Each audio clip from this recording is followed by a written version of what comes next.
Do you know what it takes to grow a child? It takes a song, a victory, an idea, a discovery, a hero. These are some of the youth programs of the oldest and most trusted social service organization in the world. Come, grow with us at your local Salvation Army.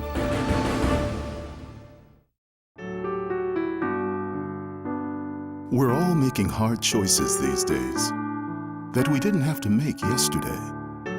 But one of the smallest choices you will make all year long may be the one that impacts your community the most. As you think about how to best spend your money and your time this holiday season, choose the one that will make the most difference to the most people. The Salvation Army. Your neighbor needs you. What will you do?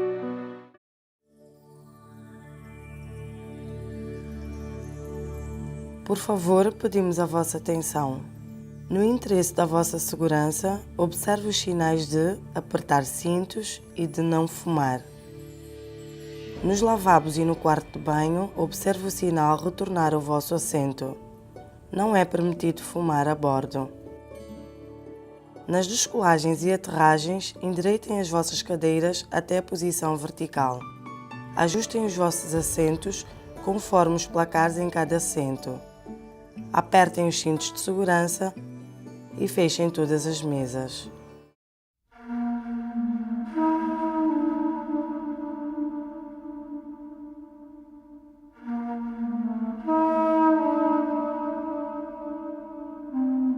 My son George, who was with Ladder 7 Fire Department, City of New York, and he responded to the call to the Trade Center on September 11th, along with the rest of the fellas on tour that day. And they were all lost that morning. I retired from the fire department in '94.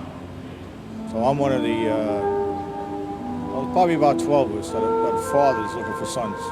I remember driving in the first evening, and the first thing that caught me was the smell. And I still can't describe it.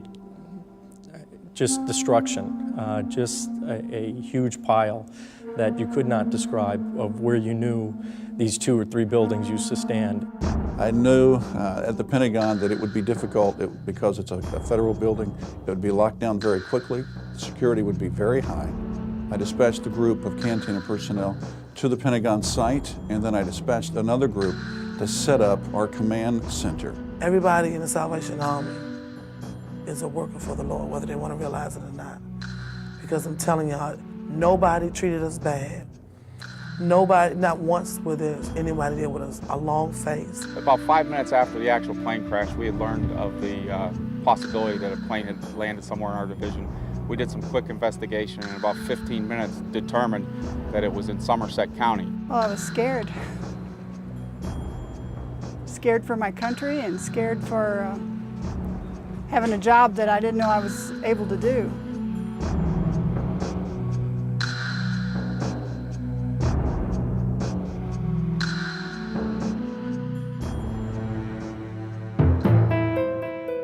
Communication was almost non-existent, not only with what was going on down at Ground Zero and the command center, but communication even between the canteens was very difficult.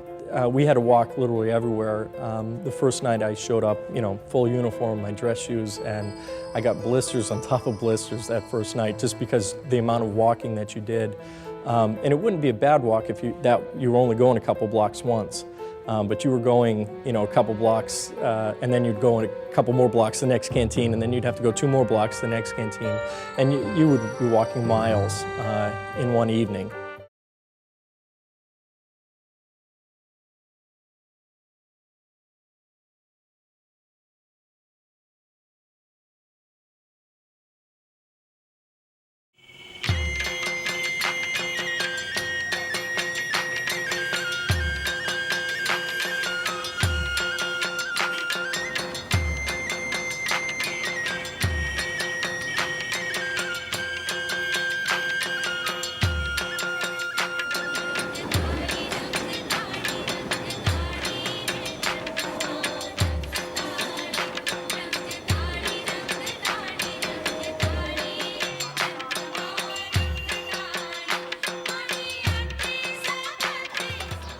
In India, you see, they always think that family, Indian family, because of the culture, they are strong families.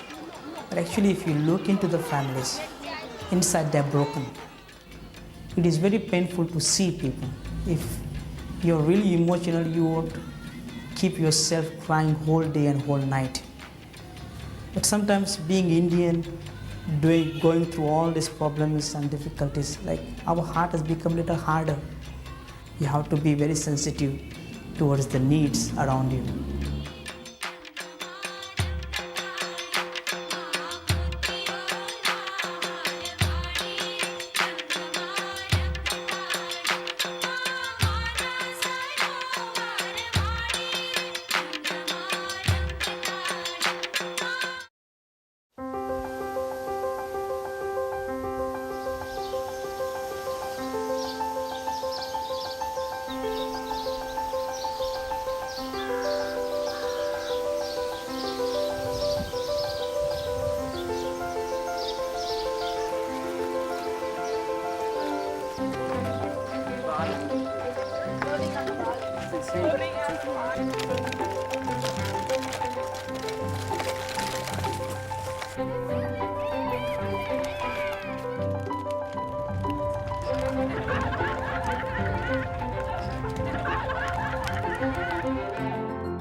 Dietrich Bonhoeffer, a 20th century theologian, once said that the test of the morality of a society is what it does for its children.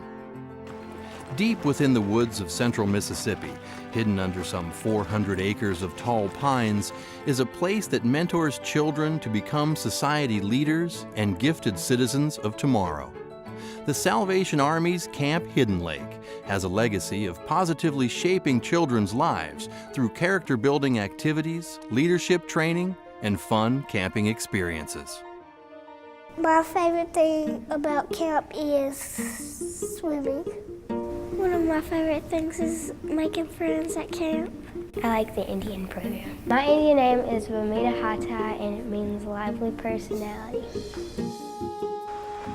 An extraordinary thing happens when a child goes to camp, when young lungs are filled with fresh air, when tender ears hear crickets singing instead of horns honking and televisions blaring, when the windows to the soul glimpse a doe scampering across the forest path or see a fish dangling on the end of a line, and when, for the first time, the smell of a campfire warms the heart. A transformation takes place within. The inner being of a child sprouts wings.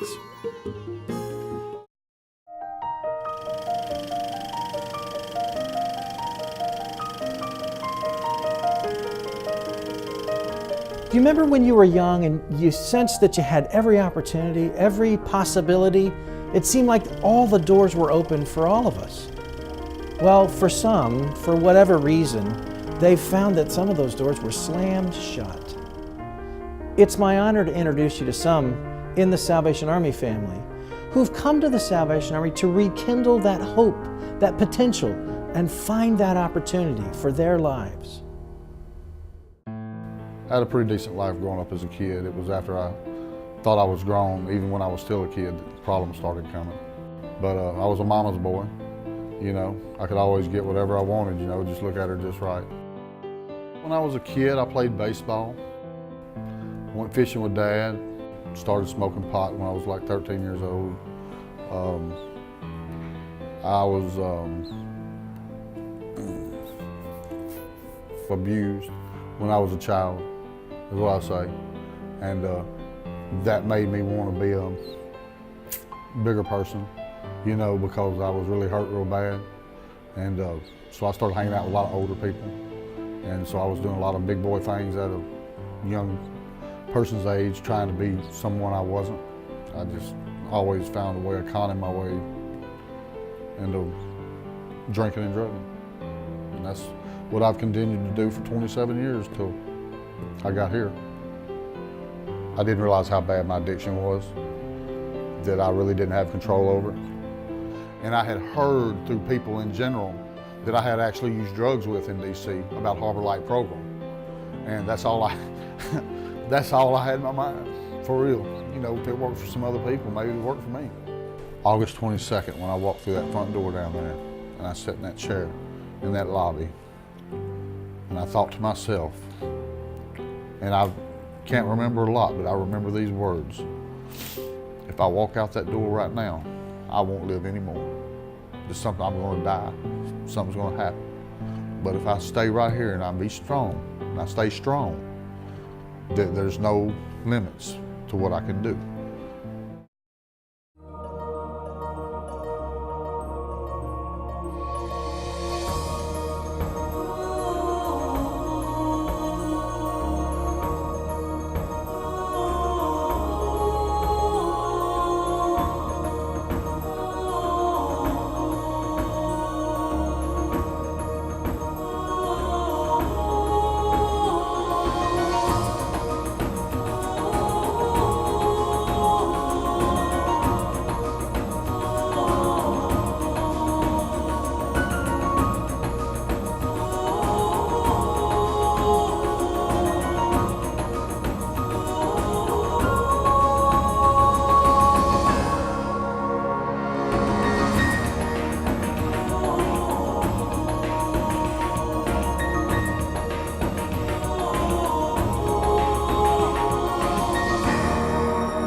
Though this great continent may continue to be clouded in mystery with its ancient civilizations and amazing cultures, there remains today no misconceptions about the fact that this is a land that needs the Lord, that there are men and women, boys and girls who need forgiveness and encouragement and love. The Salvation Army's commitment to God to serve those in need, regardless of race or creed or color, continues to be evident today in the neighborhoods and streets of Chile, Bolivia, Peru, and Ecuador, almost a century after the Army marched into Western South America. On September 11, 2001, the Salvation Army was called to serve in the worst terrorist attack the United States has ever known. Salvation Army officers, soldiers, and volunteers from across the nation and in Canada were put on alert. Never before in the Army's history of disaster relief have so many been called up for duty. Never before have we been called to give so much more than a cold drink or a hot meal. This was a new day for the Salvation Army. This was a call for a newly committed Army of God. Over the last 100 years, the Salvation Army in the United States has actively responded to disasters.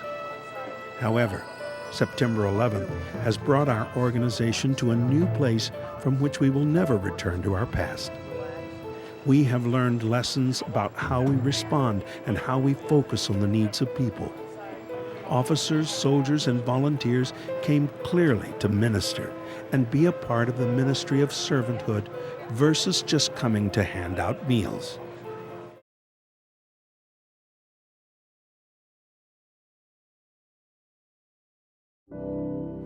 Coming up in high school, you know, the drinking and the smoking pot, I just thought that was normal. That's what most people done. Went 2 years of college at the University of New Mexico. Things didn't work out, so I came back home and worked for Texas Instrument. That's when I was introduced to crack cocaine. For a long time, for about 20 years. In and out of treatment centers, did a year in prison, got out, thought that was gonna be my rock bottom, but it wasn't. I got out and in about a year, I was using again. I said to myself that I could use crack cocaine for the rest of my life. I actually said that because it made me feel so good, not knowing that where it was gonna lead me to almost destroyed me, almost killed me. And I just wanted the pain to stop, just end. Just how bad crack cocaine, it could lead you there. I would think about walking across a bridge and just stopping and just jumping over the bridge. All because I couldn't stop. I couldn't stop using. I couldn't stop hurting people. The guys come to the Salvation Army, they don't know what to expect. They don't know the next meal. Some of them come through the door with just the clothes on their back. And that old saying, doing the most good, I really like that. And we are trying to do the most and the best that we can. And you can see the results when you walk into an ARC and you can see how guys are changing their life, how guys are going out and being productive again in society. And I can put a prime example of me.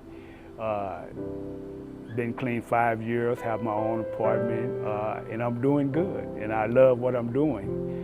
And thanks to the Salvation Army that happened, and it can happen for anybody. The Salvation Army did save my life, and I am very thankful for that.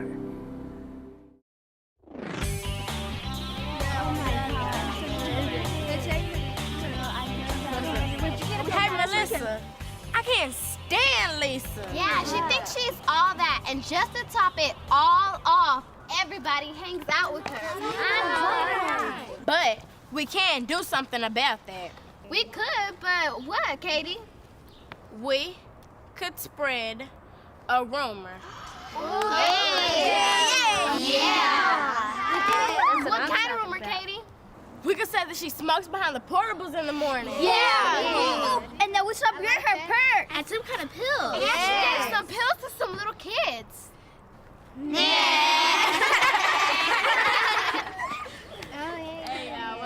Hey guys, can I sit with y'all? No.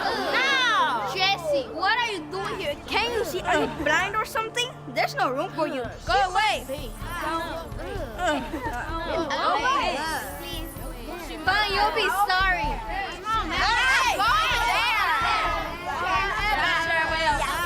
Hey, you guys, do you think she heard us talking about Lisa? Who cares?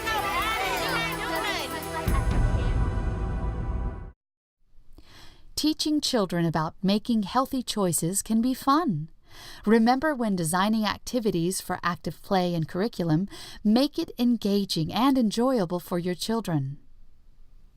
Answer these questions to verify whether you and your program are on target to provide the appropriate nutritional balance and recommended minimums.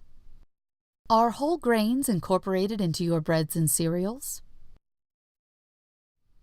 At kidshealth.org, download the Healthy Habits for Life resource kit that can help you incorporate healthy physical activity and nutrition habits into your program's everyday routine.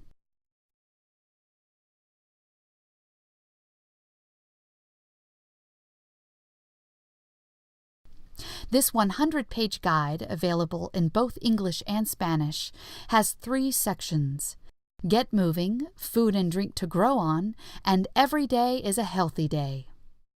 Hey folks, I'm Angela with Airflow, and I'm back to share with you my 3 favorite things about the Airflow brand. Number 1, Airflow is the brand of the Lennox Parts Plus store. And the people that work here, in the store, well, they're just the finest there are in the industry. They are experts on airflow, and they're ready to sell you your first piece of airflow equipment. Number 2, Airflow is built strong with reliable components that work just as hard as you do. And number 3, it's affordable.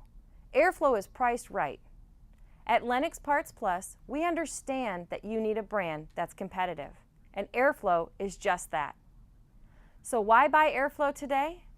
Because it's a reliable piece of equipment sold by the best people in the industry at a great price.